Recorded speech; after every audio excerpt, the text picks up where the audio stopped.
O ang topic ko ngayon, ang tindi naman nitong ni Sara Duterte, mga kapunyog, mga kababayan. Siya na nga ang humihingi ng budget sa Kamara para sa 2026 na budget niya. Siya na yung humihingi ng budget sa Kamara. Ha? Siyempre, kailangan niyang umattend sa pagdinig ng Kamara. Siyempre, kailangan niyang idepensa yung kanyang budget, ipaliwanag niya bakit ganun ang rine-request niyang pondo, bakit ganun kahalaga, papaano niya ginastos yung nakaraang budget niya nitong 2025. Kailangan niyang ipaliwanag yun. Tulad ng umattend siya sa Senado. Di ba sa Senado, umattend siya sa pagdinig ng Senado? Ha? Pero ngayon sa Kamara, hindi siya umattend. Sa halip, siya pa yung may ganang magbigay ng conditions. Dalawang conditions ang binigay niya para umattend. Ang tindi naman ito ni Sara Duterte. Siya na yung nagre-request ng budget, ha? Yung opisina niya ang nagre-request ng budget, pero hindi daw siya a-attend kung hindi iko-comply ng Kamara yung dalawang conditions niya. Binasa natin, binasa natin yung conditions. Una, dapat kung siya ay rine-require na mag-attend, dapat si PBBM required ding mag-attend para i-depensa ang budget niya. Pangalawa, yung mga personnel, officials ng Office of the Vice President na isinailalim sa Immigration Lockout Bulletin Order noon, i-lift na daw. Pag hindi daw nakapag-present ng pag-lift ng Immigration Lockout Bulletin order, hindi siya attend. So, ngayon, medyo na insulto si Senadora Laila de Lima, mga kabunyog. Saka si si Alliance of Concerned Teachers, Congressman Antonio Tenyo. Sabi ni Congressman Tenyo at ni Congressman Laila, grabe na ito. Sabi ni enough. If enough yung pagiging brat. Enough na daw ang pagiging brat ni Sara Duterte ayon kay dating senadora, ngayon ay Congresswoman Laila de Lima. Si Congressman Tinio, ang sabi niya, ipapabawasan niya, magmumove siya para pabawasan ng malaki ang budget kasi pambabasto sa Kamara yung hindi pagsipot ni Sara Duterte. Yan din yung sinasabi ni Laila de Lima. Masyado ng abusado si Sara Duterte, masyadong brat. Kaya enough, sabi niya. Dapat panindigan na ng Kamara, hindi pwede ito. Pambabastos ito sa Kamara. Ayaw niya, hindi siya a-attend dahil may mga conditions siyang inilatag. Kapag hindi daw na-comply yung mga conditions na yon, hindi siya attend, tindi.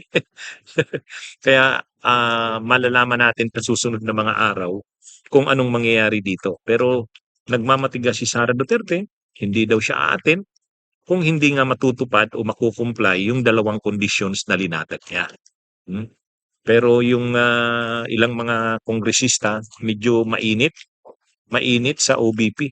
Lalo si Congresswoman Laila de Lima at si Alliance of Concerned Teachers Congressman Tony Tinio.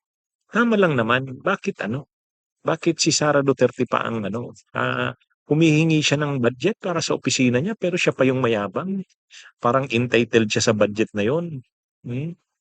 Kaya sa Senado umattend siya, ha. Kasi nandun sila Bongo, nandun sila Bato, nandun sila Aimee, marami siyang kakampi doon na sinalubong siya, dinipensahan ang kanyang budget. Pagdating kasi sa Kamara, actually hindi naman haharangin yung budget niya. Wala namang planong harangin ang budget niya sa Kamara. Kaya lang hinihintay siyang umattend out of respect. Ibig sabihin bilang pagrespeto na dapat idepensa niya ang budget niya. Kaya lang hindi, bastos talaga eh. Kaya medyo napikon si Congresswoman Laila de Lima at si Congressman Tony Tinio. Sabi nila, enough na ito, sobra na ito. Ewan natin kung ang posisyon ng liderato ng Kamara tulad ni Speaker Bujidi at ni House Appropriations Committee Chair, Congresswoman Swansing, kung pareho ng stand nila Laila de Lima. Sila Laila de Lima kasi talagang yan, hindi nila mapapalampas yan. Sila Congressman Tinio ng Makabayan Black, hindi nila mapapalampas yan. Kaya lang, pagdating kasi doon sa ibang officials ng Kamara, medyo siyempre nakikipolitikahan din sila kay Sara Duterte. Tulad ni Speaker Bujidi. Pero sobra na rin itong si Sara eh. Masyado ng arrogante. No? masyado ng arugante.